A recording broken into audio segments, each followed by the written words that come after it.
Assalamualaikum warahmatullahi wabarakatuh. Apa kabar sahabat Pedikar Pecangon yang dirahmati Allah? Kita ketemu lagi, jumpa lagi di channel Pedikar Pecangon bersama saya Gunadi Budi Nur Cahyo. Nah, sahabat Pedikar Pecangon, kembali saya mengajak sahabat untuk mengambil hikmah dari perjalanan kita mengkaji nilai-nilai tradisi yang terhampar di Nusantara ini. Dari budaya-budaya daerah, kita telah belajar dari budaya di Jawa, di Sumatera Utara, dan kali ini kita masih belajar dari nilai budaya yang masih di wilayah Sumatera, yaitu di Sumatera Barat. Ada satu jenis makanan tradisional yang sangat terkenal dan khas dari Sumatera Barat, sudah terkenal di mana-mana bahkan di luar negeri, yaitu rendang. Nah, rendang ini sudah tidak diragukan lagi kelezatannya, kenikmatannya, bahkan sudah diakui di dunia internasional, dan oleh CNN dinyatakan pada tanggal 12 Juli tahun 2017 sebagai makanan yang terenak di dunia. Nah, bayangkan sahabat, kita sebagai putra bangsa sudah layaknya untuk lebih mencintai budaya kita, karena bangsa lain pun menghargai budaya kita. Cuma akan lebih lengkap jika kita tidak hanya menikmati hidangannya saja, menikmati rendangnya saja, tapi juga memahami sejarah dan makna filosofi. Nah, selain dinyatakan sebagai makanan terenak di dunia, rendang juga dinyatakan oleh Kementerian Wisata sebagai salah satu dari national food, salah satu makanan nasional. Jadi artinya rendang tidak hanya makanan tradisional saja, tidak hanya makanan khusus orang Minang saja, tapi sudah menjadi makanan nasional. Nah, dinyatakan sebagai salah satu national food bersama dengan makanan-makanan yang lain, yaitu nasi goreng, soto, sate, dan gado-gado. Nah, kalau kita pelajari asal ataupun sejarah dari rendang, menurut suatu sumber, rendang ini ternyata berasal dari kata marandang. Marandang ini adalah menunjukkan cara memasak rendang tersebut. Jadi cara memasaknya adalah dengan marandang. Marandang itu menurut arti katanya adalah melambat. Jadi marandang itu artinya melambat. Kenapa? Karena masaknya ini memang lama dan lambat. Ya, perlu waktu berjam-jam. Tidak cukup 1 jam 2 jam sahabat, bisa sampai 3 bahkan 4 sampai 5 jam untuk bisa benar-benar menghasilkan rendang yang kering dan enak. Nah, rendang yang sudah masak itu dagingnya kering, teksturnya atau warnanya itu menjadi coklat tua ya, atau bahkan coklat kehitaman. Nah, jadi untuk sampai ke tingkat itu memerlukan waktu yang lama, karena lambat masaknya, lama waktunya, sehingga diistilahkan dengan marandang. Jadi nama rendang itu sebetulnya merujuk pada cara masaknya, bukan nama makanannya. Nah, itulah yang sekarang populer kita kenal sebagai rendang.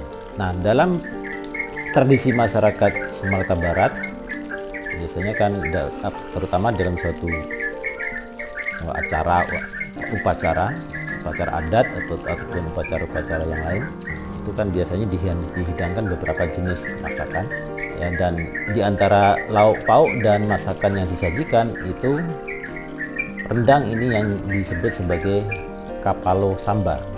Kapalo samba itu artinya kepala sambal atau kepala lauk ya dalam bahasa Minang samba itu artinya lauk. Nah, bukan sambal. Kalau di Jawa kan sambal itu cabai. Nah, kalau di Padang atau di masyarakat Minang, samba itu artinya lauk. Jadi kapalo samba adalah kepala lauk, artinya lauk yang utama. Jadi di antara lauk-lauk yang lain, rendang adalah lauk yang utama. Nah, itu beberapa hal yang unik tentang makanan rendang ini, sahabat. Nah, sekarang apa filosofi? Apa makna filosofi, nilai kebijaksanaan yang bisa kita ambil manfaatnya dari makanan rendang ini? Yang pertama adalah bahwa dari cara masaknya ini, rendang mengandung tiga makna kebijaksanaan atau 3 nilai kebijaksanaan, yaitu kesabaran, kebijaksanaan, dan ketekunan. Nah, jadi 3 sifat ini yang terkandung dalam proses masaknya, bukan dari makanannya ya, tapi dari prosesnya. Nah, nilai-nilai kesabaran, kebijaksanaan, dan ketekunan ini bisa terlihat dari cara masaknya yang berjam-jam, harus sabar, dan karena kesabarannya ini maka juga perlu ya, kebijaksanaan ini diperlukan dalam menentukan jenis dagingnya, kemudian mungkin bumbu-bumbunya dipilih betul yang memang kondisinya baik, kualitasnya baik, sehingga betul-betul menghasilkan rendang yang enak dan berkualitas. Dan juga harus tekun. Jadi memasak rendang itu harus jadi dukun, sahabat. Ya, jadi masak rendang harus jadi dukun. Dukun apa? Bukan dukun santet, apalagi dukun cabul, bukan. Dukun di sini adalah duduk tekun. Jadi memasak rendang itu harus ditunggui, harus duduk dengan tekun, sabar. Nah, itu makanya ada nilai kebijaksanaan, ketekunan tadi. Nah, itu makna filosofis dari cara masaknya. Nah, selain itu juga ada makna filosofis dari bahan-bahan yang digunakan. Ada bahan utama, ada juga bahan pelengkap atau bumbu. Nah, ada 4 bahan utama yang digunakan dalam memasak rendang. Yang pertama tentu saja adalah daging. Nah, sebetulnya dalam sejarahnya rendang ini dimasak dengan bahan daging kerbau, sahabat, terutama dalam upacara-upacara adat. Tapi dalam kehidupan, dalam perkembangannya untuk sehari-harinya sekarang lebih banyak orang juga menggunakan daging sapi.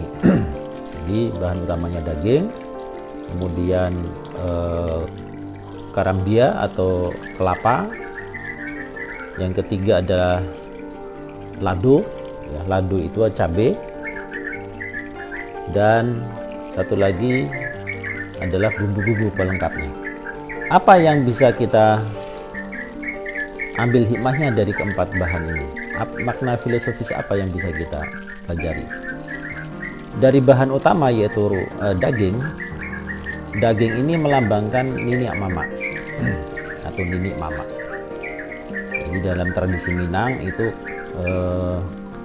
orang-orang yang sudah sepuh, yang sudah tua, yang sudah senior, yang berpengaruh di dalam suatu kaum adat ini diistilahkan sebagai niniak mama. Nah, mereka berpengaruh dalam masyarakat Minangkabau.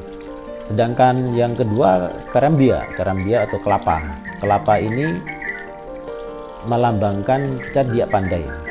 Ya, Cadiak Pandai adalah kalangan intelektual, kaum intelektual ataupun para saintis, ilmuwan.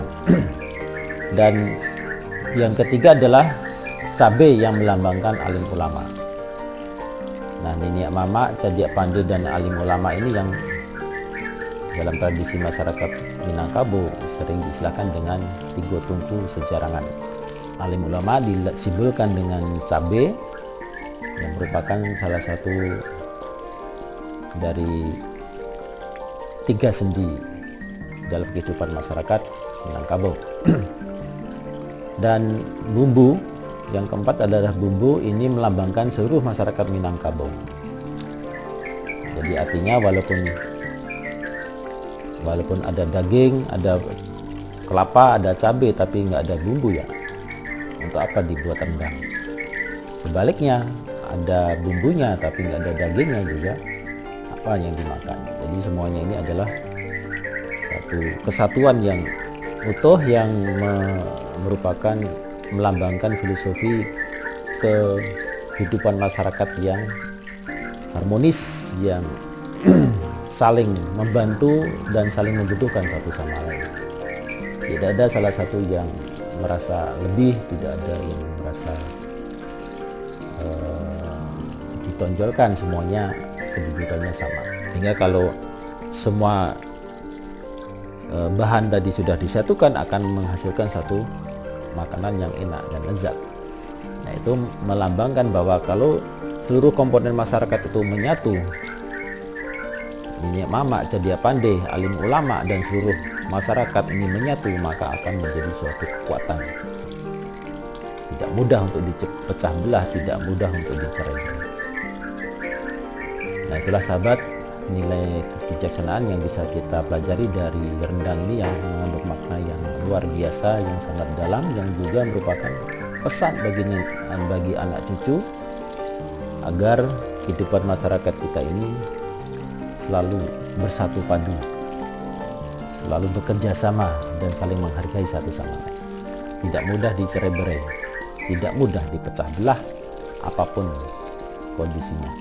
Demikian sahabat, mudah-mudahan apa yang saya sampaikan ini bermanfaat, dan mohon maaf apabila ada kesalahan dan kekurangan, karena saya juga masih belajar, dan mohon saran atau tambahannya jika ada kekurangan.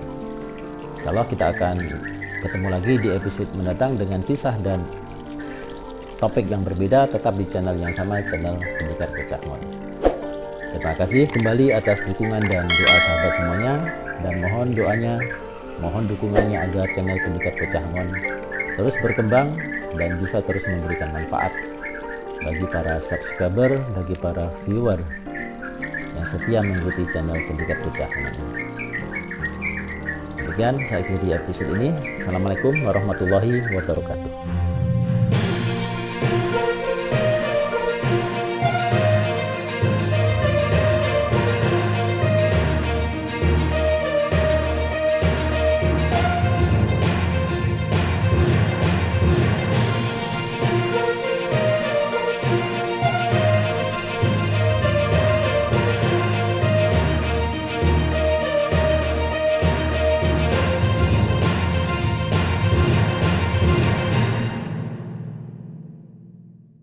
Kali ini masih di wilayah Sumatera Utara.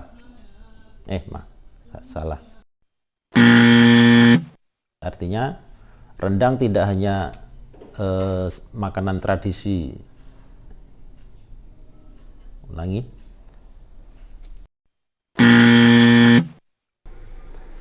Nah, nilai kebijaksanaan, kesabaran,